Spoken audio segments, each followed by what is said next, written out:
से कबीर जा रहा, उधर से बच्चा आ रहा, इधर, अरे तो टाइम लगेगा, आमने सामने आने में टाइम लगेगा ना। इधर से कबीर जा रहा, उधर से बच्चा आ रहा है, इधर से कबीर जा रहा, उधर से बच्चा आ रहा है, दोनों का आमने सामने हुआ तो कबीर ने उस बच्चे से कहा, ए मालिक बोल, इस दिए में ज्योति कहां से आई? 5 साल का बच्चा कबीर के दार्शनिक प्रश्न को क्या समझे, लेकिन कबीर को कहीं इस बात का अहम हो गया था कि मैं दुनिया का बड़ा ज्ञानी हूं। उस 5 साल के बच्चे से बोला, ये बालक बोल, इस दिए में ज्योति कहां से आई? बच्चा सत पकड़ गया, अगले ही पल समझा, फूंक मार के दिया बुझा दिया और बोला, बोल कबीर, इस दिए की ज्योति कहां गई?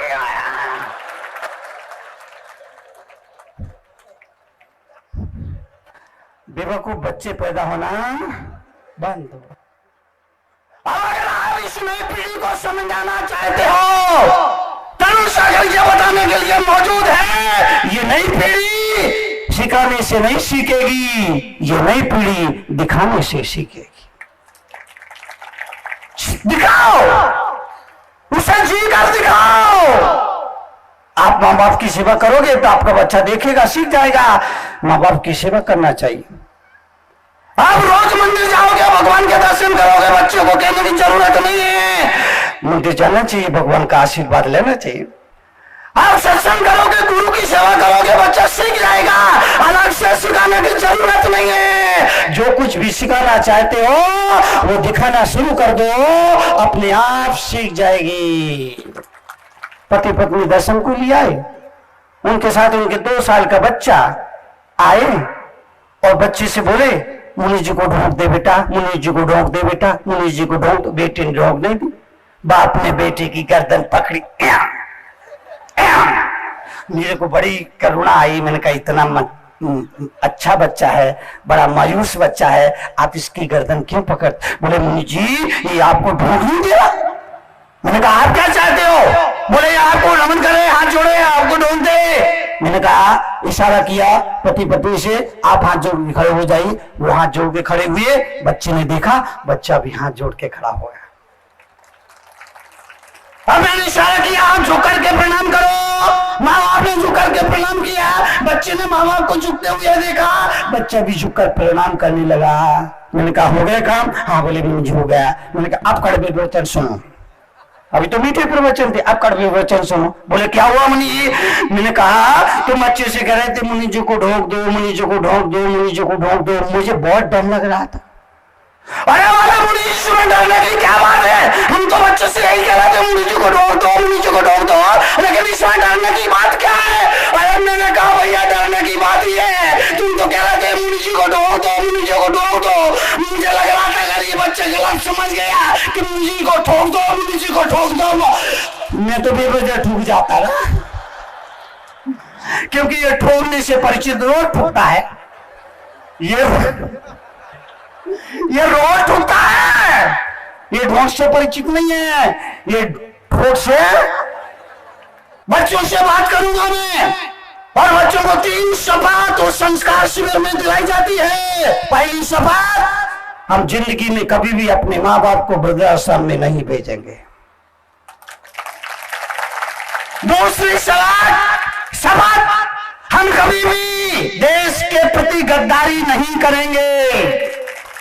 और तीसरी शपथ होती है, जिंदगी में कितना भी दुख तकलीफ कष्ट परेशानी आ जाए, हम कभी भी आत्महत्या नहीं करेंगे। आज जरूरत है, इसलिए मैं आपसे निवेदन करना चाहता हूं, जीवन के लिए, जीवन के परिवर्तन के लिए, जो तुम्हारे पास है उसका सुख भोगो, जो नहीं है उसके पीछे पागल मत बन। और आदमी की आदत है निषेध मन के लिए निमंत्रण बन जाता है। निषेध चेहरा अगर घूंघट में हो तो देखने का मन ज्यादा करता है। निषेध मन के लिए निमंत्रण बन जाता है। निषेध मन के लिए निमंत्रण बन जाता है। अगर चेहरा घूंघट में हो तो देखने का मन ज्यादा करता है। एक पर्दा लगाओ और लिख दो अंदर झांकना मना है। अब आदमी जब तक झांक नहीं लेगा अंदर भले ही गोबर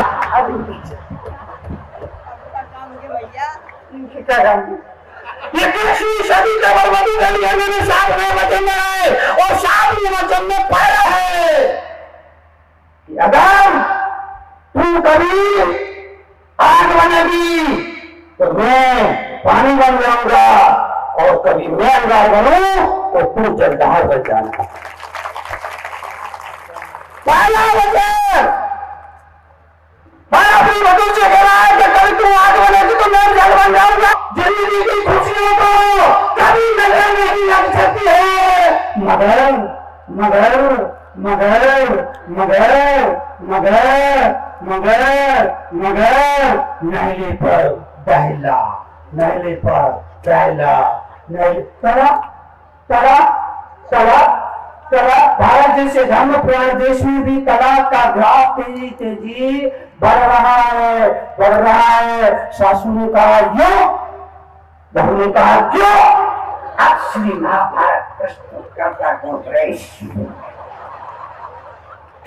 कहा गया समय पर नहीं है, पहले समय पर खत्म हो गया। बात लेकर सासू ने कहा क्यों, बहू ने कहा क्यों बनाओ, पत्नी ने कहा क्यों, पति बोला क्योंकि मैं ना आऊंगा। पति ने अपनी पत्नी से कहा चाय बनाओ, पति ने कहा क्यों, पति ने कहा क्योंकि मुझे नहाना है। पति ने कहा चाय पीने के लिए होती है नहाने के लिए नहीं। पति ने कहा जब तुझे मालूम है तो क्यों क्यों बोलती, जब तुझे मालूम है चाय पीने के लिए होती तो क्यों क्या बात में क्यों तकरार है। वो मेरी शादी हुई थी, परिवार के लोग बुढ़ा दुल्हन को लेकर आए, चलो मुनि जी का आशीर्वाद दिलाते हैं। बोले बोले जी अब ये इनकी शादी हुई है, आप समर्पण में वहां स्वर्ग है, जहां तक है वहां मत है। आज परिवार में पति पत्नी में तक संवाद बुरा नहीं है, विवाद बुरा है। संवाद तो राम सीता जी के बीच में भी होता था। समर्पण खत्म होते होते जीवन में नई नई समस्याएं पैदा होती है, शादी होती है, वो बात की बात है। पत्नी की डेफिनेशन में बना दो, पत्नी जो पति से कहीं वो बंद कर दो उसकी मनी नहीं है पत्नी। समझिए शादी से लेना आगे होने वाली पत्नी से है, अगर तुम्हें तो देने आसान से तारे तोड़ आओ और शादी के बाद बढ़िया से रामान सब्जी ला के नहीं देता। अब तंगी नहीं रहेगी तुम बोलो। वो सोचती है पहले तो क्या बात कर तार तारे पूरा समझ क्यों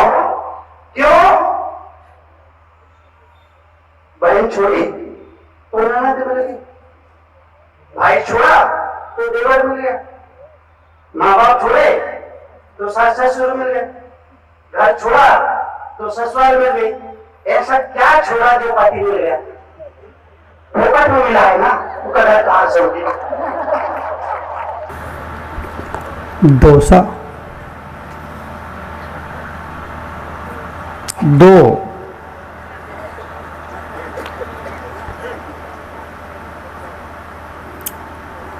डोसा शब्द की शुरुआत होती है दो।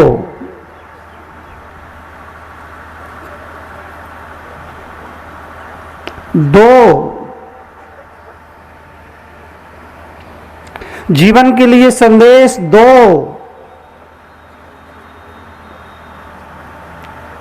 भूखे को रोटी दो, प्यासे को पानी दो,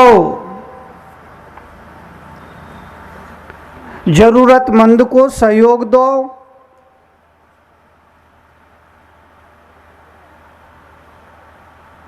बड़ों को आदर दो, छोटों को प्यार दो।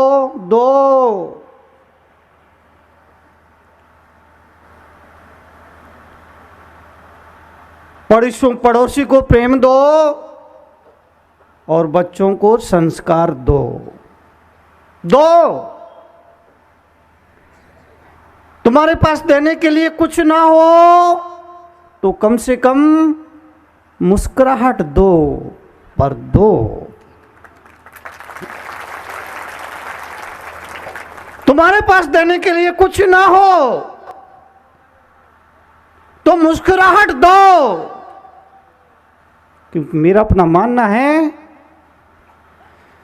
कि दुनिया में ऐसा कोई अमीर पैदा नहीं हुआ जो अपने अतीत को खरीद सके, और दुनिया में ऐसा कोई गरीब भी पैदा नहीं हुआ जो मुस्कुराहट का भी दान ना कर सके। दुनिया का बड़ा से बड़ा अमीर लाखों करोड़ों अरबों रुपए से भी अपना अतीत नहीं खरीद सकता। जो बचपना गुजर गया, जो जवानी गुजर गई, जो वक्त निकल गया, जो समय निकल गया, वापिस नहीं आता। जो वक्त एक बार चला जाता है वो दोबारा नहीं आता। पर लगे हाथ एक बात आपसे निवेदन जरूर कर दूं कि जो वक्त प्रभु के लिए समर्पित कर दिया जाता है वही वक्त वक्त पर काम आता है। जो वक्त प्रभु के लिए, गुरु के लिए, सदगुरु के लिए, परोपकार के लिए, दया के लिए, करुणा के लिए, प्रेम के लिए, भाईचारा के लिए समर्पित कर दिया जाएगा, केवल वही वक्त वक्त पर काम आता है। इसीलिए जीवन के लिए, जीवन के परिवर्तन, जीवन की समृद्धि के लिए दो। हिंदुओं का एक ग्रंथ है मनुस्मृति, उसमें एक बड़ी सुंदर बात कही। उसने कहा, घर आए अतिथि को भोजन के लिए पूछा करो, भोजन के लिए नहीं पूछ सकते तो पानी के लिए पूछा करो,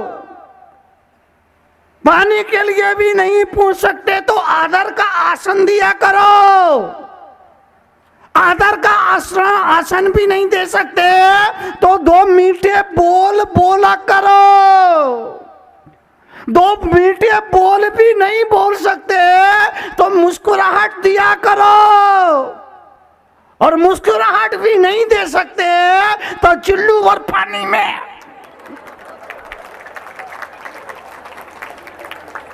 ये लास्ट वाली लाइन मेरे कड़वे प्रवचन है,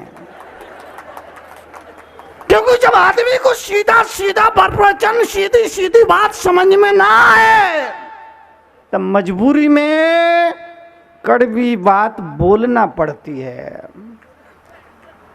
लोग कहते हैं मुनि जी मीठे प्रवचन सुने, अमृत प्रवचन सुने, सुधा प्रवचन सुने, मधुर प्रवचन सुने, ये कड़वे प्रवचन ये क्या? तो मैंने कहा राम कौन थे, सीता कौन थी, श्री कृष्ण कौन थे, ये जो बताए वो मीठे प्रवचन, और तुम कौन हो ये जो बताए वो कड़वे प्रवचन। मतलब समझिए, जो कथा, जो राम की कथा बताए वो मीठे प्रवचन, जो महावीर की कथा बताए वो मीठे प्रवचन, जो श्री कृष्ण की कथा बताए वो मीठे प्रवचन, और जो जिंदगी की व्यथा बताए वो कड़वे प्रवचन। एक बात याद रखना, कड़वा बोलना मेरा स्वभाव नहीं है, कड़वा बोलना मेरे संस्कारों में नहीं है, कड़वा बोलना मेरी प्रकृति में नहीं है, मेरी मजबूरी है। उसकी वजह, पहले मैं बहुत मीठा बोलता था, बहुत मीठा बोलता था, बहुत मीठा बोलता था। शुरुआत के 10 साल में बहुत मीठा बोला, उसका दुष्परिणाम ये हुआ मैं बोलता था लोग सोते थे। मुनि जी लोरी गा रहे, तू तो सो जा मारे वीर, तू तो सो जा मारे वीर, वीर की भलैया। बहुत मीठा बोला। 13 साल की मेरी उम्र थी, बहुत छोटा था। 13 साल की उम्र के लड़के लड़की की आवाज में कोई खास फर्क नहीं होता है। उससे मीठे दोस्त बोलने का दुष्परिणाम। मैं बोलता था, लोग सोते थे, और उस समय मुझे सुनने के लिए हजारों लोग नहीं आते थे। मुश्किल से 5-50 लोग, और 5-50 वो जिनको घर में बहू टिकने नहीं देती थी और बेटा दुकान पे चढ़ने नहीं देता था। वो आ जाते थे और कहते, बाप जी कहो। मेरी कथा शुरू होती, उनकी लटकन झटकन शुरू हो जाती। मैं कहता, सेठ जी सो रहे क्या? बोले नहीं तो ध्यान से सुन रहे। अरे तुम्हारे ध्यान से सुनने की, मैं सबके सामने झूठा पड़ता, पर कुछ नहीं बोल सकता था क्योंकि ध्यान से सुन रहे। कथा आगे बढ़ती, उनके लटकन झटकन बढ़ती। मैं कहता, सेठ जी सो रहे क्या? बोले नहीं तो। मुझे बड़ी तकलीफ होती क्योंकि सबके सामने में गलत सिद्ध होता। कथा आगे बढ़ती, उनकी लटकन झटकन और बढ़ जाती। मैं कहते, सेठ जी सो रहे क्या? नहीं तो। अंदर ही अंदर मेरी आत्मा मुझे बहुत डांटती, पर मैं कुछ नहीं कर सकता था। कथा आगे बढ़ती, मैं कहता, सेठ जी जाग रहे क्या? बोले नहीं तो। तब जाकर के पानी का पानी और दूध का आपसे गुजारिश करना चाहता हूं, अगर मैं आपके शहर में दूसरे शहर में आया हूं तो राम कथा भागवत कथा सुनाने के लिए नहीं, बल्कि जिंदगी की व्यथा सुनाने के लिए आया हूं। और जिंदगी की व्यथा क्या है? जिंदगी की व्यथा क्या है यह समझिए। एक नौजवान से मैंने पूछा, क्या करते हो? बोले पढ़ाई करता हूं। मैंने कहा, पढ़ाई क्यों करते हो? बोले नौकरी के लिए। मैंने कहा, नौकरी क्यों करना चाहते हो? बोले पैसे के लिए। मैंने कहा, पैसा क्यों कमाना चाहते हो? बोले पेट भरने के लिए। मैंने कहा, पेट क्यों भरना चाहते हो? बोले जिंदा रहने के लिए। मैंने कहा, जिंदा क्यों रहना चाहते हो? बोले मालूम नहीं। ये जिंदगी की व्यथा है। आदमी जिंदा क्यों उसे पता नहीं। आदमी जिंदा क्यों है उसे पता नहीं। यह जिंदगी की व्यथा है। एक नौजवान से पूछा, जिंदा क्यों हो? उसने कहा, क्योंकि मैं सुसाइड नहीं कर सकता इसीलिए जिंदा हूं। आदमी मजबूरी में जिंदा है।